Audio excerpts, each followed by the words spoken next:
ফুরফুরা দরবার শরীফে এসে দাদা হুজুরের মাজার জিয়ারত করলাম। তো হ্যালো বন্ধুরা, বাংলায় বলে শুভ সকাল আর ইংলিশে বলে গুড মর্নিং। তো ঘুম থেকে উঠে প্রথমেই রেডি হয়ে গেলাম ফুরফুরা দরবার শরীফ যাওয়ার জন্য। তো প্রথমে নানপুকুরা স্টেশনে এসে ট্রেন ধরে সাগরাইলে নেমে একটা 3 চাকা প্লেনে উঠে গেলাম। আর বন্ধুরা এদিকে গাছপালা, পশু পাখি আর আমাদের তো হুজুরের বাড়ি মাদ্রাসা দেখতে দেখতে ফাইনালি আমাদের ফুরফুরা ফাতিয়া সিনিয়র মাদ্রাসা চলে এসেছি। আর একটা কথা বলা হয়নি, এটা হলো সিনিয়র টাইটেল মাদ্রাসা। তো এখানে আমি পড়াশোনা করি, আজকে ভর্তির ডেট ছিল তাই এসেছি, একটা বন্ধুকে ডেকে নিলাম ভর্তি হওয়ার জন্য।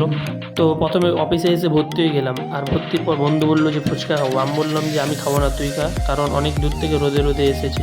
তো বন্ধুরা কিছুক্ষণ ঘোরাঘুরি করার পর এখন চলে এসেছি আমাদের হোস্টেলে। তো এখন তোমাদেরকে দেখাবো আমি আগে যে কামরাটায় থাকতাম। তো এটাই হলো আমাদের এলোমেলো কামরা। তো কামরায় এসে ঘুমিয়ে পড়েছিলাম, তখন ভিডিওটি করা হয়নি, এখন ভিডিওটি করছি। তো বন্ধুরা অনেক দেরি হয়ে গেছে, আর দাদা হুজুরের মাজারও জিয়ারত করা হয়নি, বাড়িও যাওয়া হয়নি। কালকে জিয়ারত করে একবারে বাড়ি যাবো।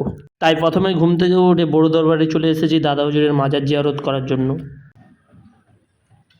দাদা হুজুরের মাজার জিয়ারত করে রুমে চলে এসেছি। তো এখন বাড়ি যাওয়ার জন্য রেডি হচ্ছে। আমি বাড়ি যাই, আর তোমরা ভিডিওটি বেশি বেশি লাইক করো, আর ভিডিওটি কেমন হয়েছে অবশ্যই কমেন্টে বলে যাবে।